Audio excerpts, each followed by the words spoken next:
So you've decided that now is the best time to take a look at your current finances, but you just don't really like what you see. So obviously now that you've seen it, you know that you really need to tackle your finances. But the question is, how do I do it? Well, don't worry, because you're in the right place. So in this video today, Auntie V is going to be walking through how you can actually manage your money, especially if you're a total beginner. Okay, Auntie V, I've got a question. Why do we see so many people struggling to save money and just living paycheck to paycheck? Now, that is a great question, and I actually decided to do a little bit of Googling, so a lot of you know that I do like to do my research, and just wanted to pull out a few stats. So I got this research from finder.com, and it talks about the saving statistics, particularly within the UK. Did you know 1 in 10, so 9% of Brits actually have no savings at all? Yes, you heard that correctly. About 9% of British people do not have any savings at all. And then here's another thing. In 2020, the average person in the United Kingdom had £6,757 saved, which part of me is also thinking, is this number the way it is? Because actually a lot of people did end up saving more money,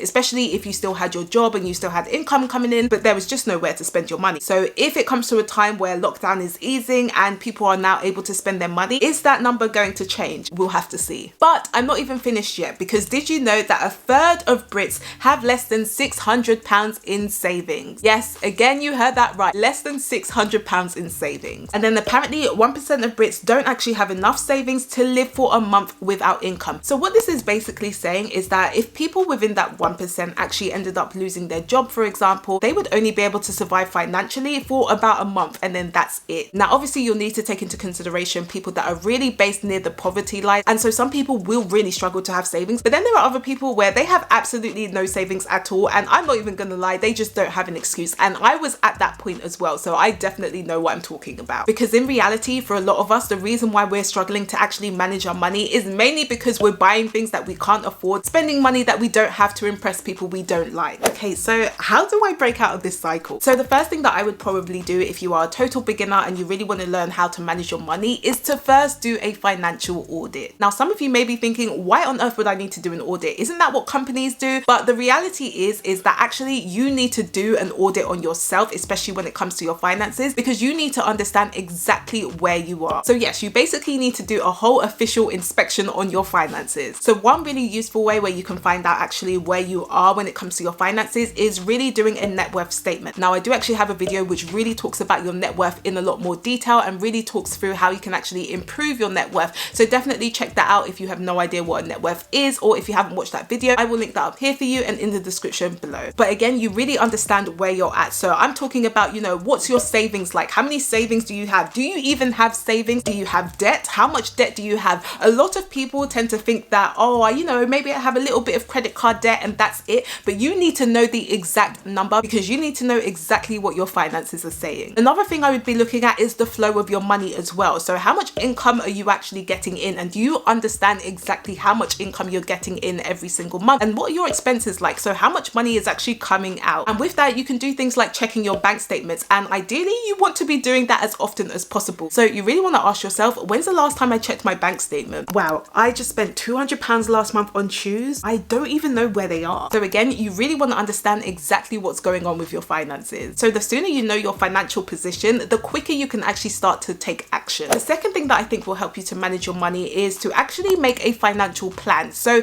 do you have any current financial goals? And if you don't have them, set them now. Now, I actually have a video talking about some financial goals that I think you should be setting in your 20s or even your 30s. So definitely check that video out. I'll link that up here for you and in the description below. But ask yourself these questions. Where actually do you want to be? What do you want to be doing within the next 10 to 20 years? Because if you're not careful and you're kind of just living life and continuing to YOLO and things like that, what you might find is that time goes really quickly, and by the time you reach retirement age, you have no idea what you've done with your finances, and then you basically have to now depend on the government just to live. So think about what's your plan for the next 10, 20 years? What's your plan for the next 5 years? And do you even have a plan for the next year? Because ideally, part of the reason of actually having a financial plan is so you know exactly what you're working towards. And actually, if you do think about it, it's probably a big reason why people struggle to manage or even save their money. It's because they have no idea what they're saving their money for, or why they actually need to manage their money and why it's so important. Because like I say, if you're just saving for the sake of saving, then where's the motivation to actually still save? So if something happens where your friends tell you that actually they want to go on holiday and you're thinking, oh, I've got all this money saved up, but I don't actually know what I need to save this money for, so I may as well spend it on the holiday, then you've kind of just really defeated defeated the purpose of actually having a financial plan and understanding what you need to save that money for. Because what you'll probably end up doing is just saying yes because you realize that your savings are just really collecting dust in the bank account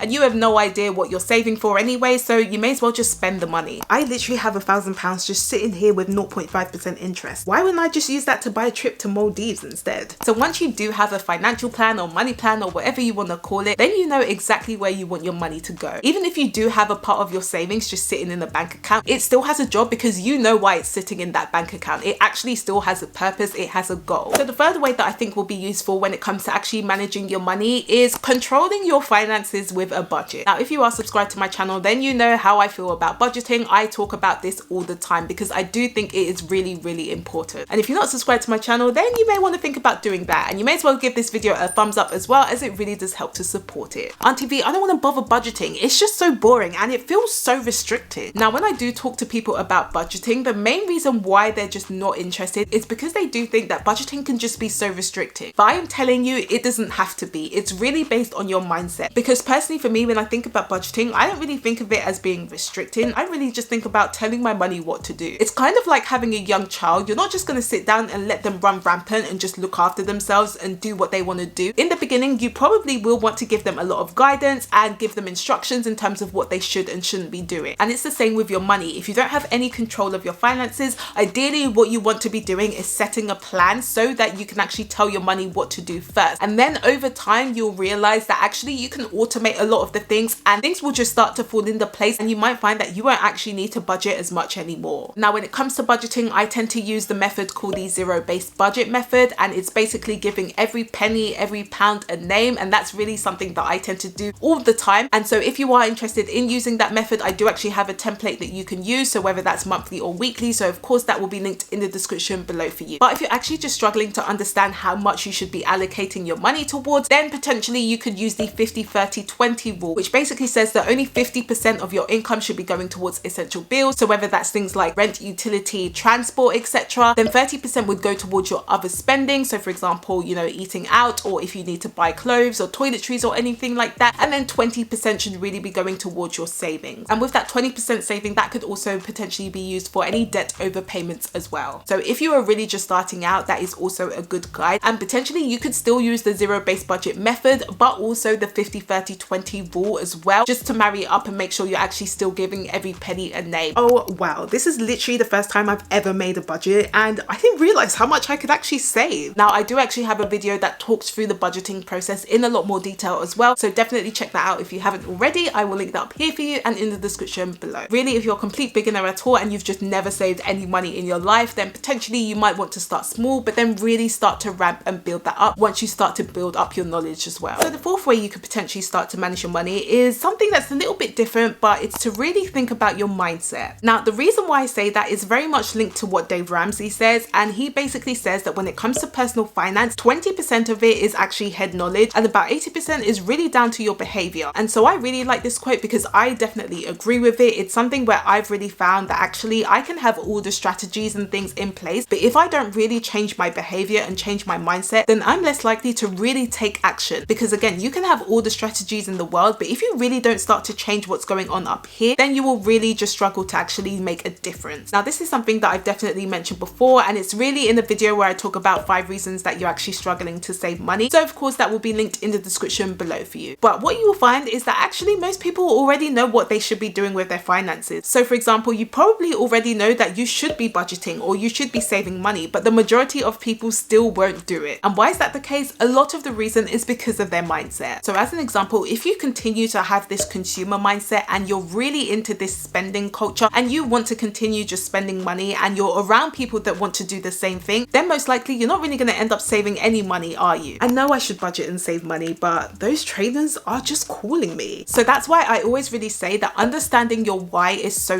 important. So you need to know why you need to manage your finances or why you need to be saving or budgeting your money, because until you know your why, you're probably going to be thinking, you know, what's the point? So once you then know your why, you can then think about what you're actually going to do about it, and then you can really start to take action. Because I'm not going to lie, it's all well and good you watching all the YouTube videos like mine and seeing all the Instagram posts and listening to all the podcasts, but if you don't actually change what's going up in here and then decide to take action, you're going to really end up just being in the same level that you were a a year, 2, 3 years ago. Because unfortunately what will end up happening is information will just end up coming in one ear and just straight out the other. So yes, of course, continue to consume that content, especially if you're trying to watch my videos or my Instagram posts. So definitely follow me on Instagram if you haven't already. But after you've actually consumed that, then really do make sure that you're processing everything and then taking action as well. So if you're really able to change your mindset and your behavior, I guarantee you that that's going to make a massive impact when it comes to managing your finances. So if you did like this video, then please do give me a thumbs up if you haven't already, and let me know in the comments, how else are you managing your money? I do post every Tuesday and Friday, so if you would like to know more, then of course you can subscribe to my channel, and I will see you guys on Tuesday.